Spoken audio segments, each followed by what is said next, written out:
এয়া নিখাৰ আঞ্চলিক বাতৰি আপোনালোকে চাবলৈ আৰম্ভ কৰিছে আপোনালোকৰ প্ৰিয় চেনেল আসাম লাইভ 7। আজি নিখাৰ প্ৰথমটো খবৰ মিছাৰ বান শিবিৰত মন্ত্ৰী কেশৱ মহন্ত। বৰ্ণাঢ্যৰ সৈতে একেলগে আহাৰ গ্ৰহণ কৰিলে মন্ত্ৰীগৰাকীয়ে। কলিয়াবৰৰ হাতীমৰা মথাউৰি ছিঙি কলিয়াবৰত সৃষ্টি হৈছিল ভয়ংকৰ বানপানী। সেই বান পৰিস্থিতি বৰ্তমান কিছু উন্নত হৈছে যদিও বিদ্যালয় পথৰ কাষত অস্থায়ী শিবিৰতে আশ্ৰয় গ্ৰহণ কৰি আছে বহু পৰিয়ালে। আশ্ৰয় শিবিৰত সকলো ধৰণৰ সাহায্য আগবঢ়াইছে প্ৰশাসন আৰু দল সংগঠনে, কিন্তু এসাঁজ ৰান্ধি খাবলৈ সমস্যা হৈছে বৰ্ণাঢ্যৰ।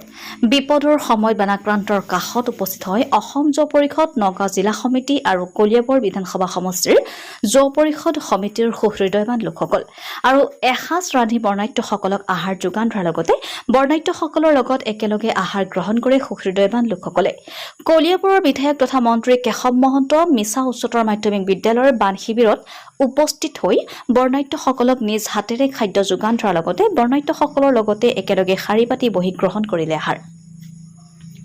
আজি নিশাৰ দ্বিতীয়টো খবৰ বিগত 3 দিনে সন্ধানহীন হৈ আছে কলিয়াবৰ এগৰাকী 4 বছৰীয়া কন্যা সন্তানৰ মাতৃ।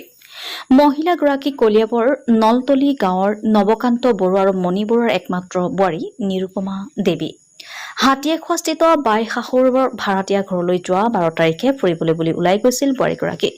কিন্তু বাই শাহুৰৰ ঘৰ পাই ওচৰৰে দোকান এখনৰ পৰা আহোঁ বুলি গৈ আৰু উভতি নাহিল বোৱাৰীগৰাকী। এতিয়া কণমানি 4 বছৰীয়া জীয়ৰীয়ে আধাৰ কাৰ্ডত থকা মাতৃৰ ফটোখনকে চাই চাই কান্দি কান্দি বিচাৰি ফুৰিছে মাতৃক। ঘটনাৰ সম্পৰ্কে স্থানীয় চুলুং তহলদাৰী আৰক্ষী চকীত ইতিমধ্যে নিৰুদ্দেশ হোৱাৰ জাননী দাখিল কৰিছে স্বামীগৃহ পৰিয়ালে। যদি কোনো লোকে স্ক্ৰীণত দেখা পোৱা মহিলাগৰাকীক দেখা পায় তেনেহলে 8099126949 নম্বৰত যোগাযোগ কৰিবলৈ অনুৰোধ জনাইছে মহিলাগৰাকীৰ স্বামীৰ ঘৰৰ পৰিয়ালে। আজি নিশাৰ চতুৰ্থটো খবৰ বোকাগছকি কেন্দ্ৰীয় মন্ত্ৰী চাহ শ্ৰমিকৰ গৃহত উপস্থিত। ডিমৌত উপস্থিত জনজাতি পৰিক্ৰমা মন্ত্ৰালয়ৰ কেন্দ্ৰীয় মন্ত্ৰী জুৱেল ওৰাম।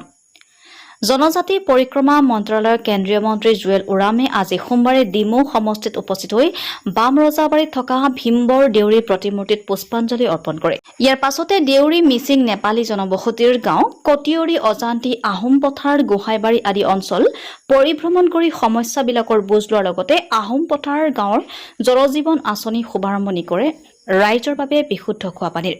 কেন্দ্ৰীয় মন্ত্ৰীগৰাকীক অসম চৰকাৰৰ শিক্ষামন্ত্ৰী ৰণোজ পেগু আৰু ডিমৌ সমষ্টিৰ বিধায়ক সুশান্ত বৰগোহাঁয়ে সংগ দিয়ে। ইয়াৰ উপৰিও দেউৰী স্বায়ত্তশাসিত পৰিষদৰ মুখ্য কাৰ্যবাহী বিষয়া ভৈৰৱ দেউৰী, জিলা আয়ুক্ত দেউৰী স্বায়ত্তশাসিত পৰিষদৰ কাৰ্যবাহী হিৰণজিৎ বীৰেশ্বৰ দেউৰী লগতে জিলাখনৰ উচ্চপদস্থ বিষয়াসকলে এই কাৰ্যসূচীত উপস্থিত থাকে। উল্লেখনীয় যে কেন্দ্ৰীয় মন্ত্ৰীগৰাকীক অসমৰ 6 জনগোষ্ঠীৰ জনজাতিকৰণ সম্পৰ্কত সাংবাদিকে সোধা প্ৰশ্নত তেওঁ কোনো মন্তব্য আগনবঢ়ায়। কেন্দ্ৰীয় মন্ত্ৰীগৰাকীৰ লগতে অতিথিসকলক গোহাঁইবাৰী চাহ বাগিচাত আপ্যায়নৰ পিছতে গোহাঁইবাৰী চাহ বাগিচাৰ শ্ৰমিক ৰাইজৰ সৈতে মত বিনিময় কৰাৰ উদ্দেশ্যেৰে বোকা গছকি অজিত মুৰ্মুৰ গৃহত উপস্থিত হয় কেন্দ্ৰীয় মন্ত্ৰীগৰাকী। প্ৰথমবাৰৰ বাবে কোনো এজন কেন্দ্ৰীয় মন্ত্ৰী এইদৰে গোহাঁইবাৰী চাহ বাগিচাৰ শ্ৰমিক গৃহত উপস্থিত হোৱাত উৎফুল্লিত হৈ উঠাৰ লগতে চাহ বাগিচাৰ সমস্যা আৰু অঞ্চলটোৰ সমস্যাসমূহৰ বিষয়ে কেন্দ্ৰীয় মন্ত্ৰীগৰাকীক অৱগত কৰে। কেন্দ্ৰীয় মন্ত্ৰীগৰাকীয়ে বিধায়ক জিলা আয়ুক্ত সমস্যা সমাধান কৰাৰ বাবে নিৰ্দেশ প্ৰদান কৰে। আজি নিশাৰ পঞ্চমটো খবৰ সোণাৰীত নিশা চুৰিকাণ্ড, দোকানৰ তলা ভাঙি মোবাইল আৰু নগদ ধনৰ লুট। সোণাৰী নগৰৰ চোৰৰ চাফাই অভিযান, আৰক্ষী প্ৰশাসনৰ নিদ্ৰাত আতংকিত ৰাইজ। নিতৌ এখনৰ পাছত আনখন দোকানত চোৰে লুটপাট চলাই অহাৰ পাছতো চৰাইদেউ আৰক্ষী মূলতাই হতভম্ব কৰিছে নগৰবাসী ৰাইজক।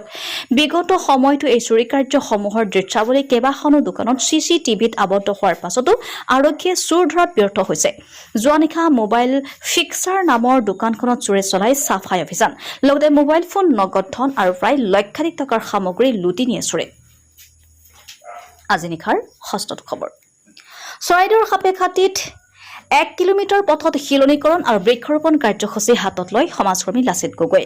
চৰাইদেউ জিলাৰ সাপেখাতী অঞ্চলৰ 2 নং কঠীয়াখুন্দা চিৰাখোৱা আলিৰ 1 কিলোমিটাৰ দৈৰ্ঘ্যৰ পথ শিলনীকৰণ কৰাৰ লগতে পথৰ দুই কাষে বৃক্ষৰোপণ কৰে সমাজকৰ্মী লাচিত গগৈ।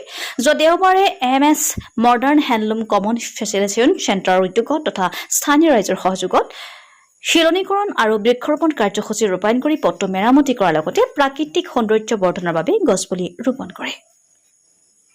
আজি নিশাৰ সপ্তমটো খবৰ নাজিৰাত mister and miss Kareng Assam season 3 অনুষ্ঠিত নটৰাজ সাংস্কৃতিক গোষ্ঠীৰ উদ্যোগত নাজিৰা MC ক্লাবৰ প্ৰেক্ষাগৃহত mister and miss Kareng Assam season 3 শীৰ্ষক মডেলিং প্ৰতিযোগিতাখনি আড়ম্বৰপূৰ্ণভাৱে অনুষ্ঠিত হৈ যায় অসমৰ বিভিন্ন প্ৰান্তৰ সমান্তৰালকৈ অৰুণাচল প্ৰদেশৰো কেইবাগৰাকী মডেলে এই প্ৰতিযোগিতাত অংশগ্ৰহণ কৰে নটৰাজ সাংস্কৃতিক গোষ্ঠীৰ মুকিবুৰ ৰহমানৰ তত্বাৱধানত আয়োজিত এই ইভেণ্টত অৰ্ধশতাধিক প্ৰতিযোগীয়ে অংশগ্ৰহণ কৰে কলিয়াবৰৰ পৰা অনুপ বড়ো আৰু চৰাইদেউৰ পৰা ফাৰহান লস্কৰ ৰিপৰ্ট আছাম লাইভ 7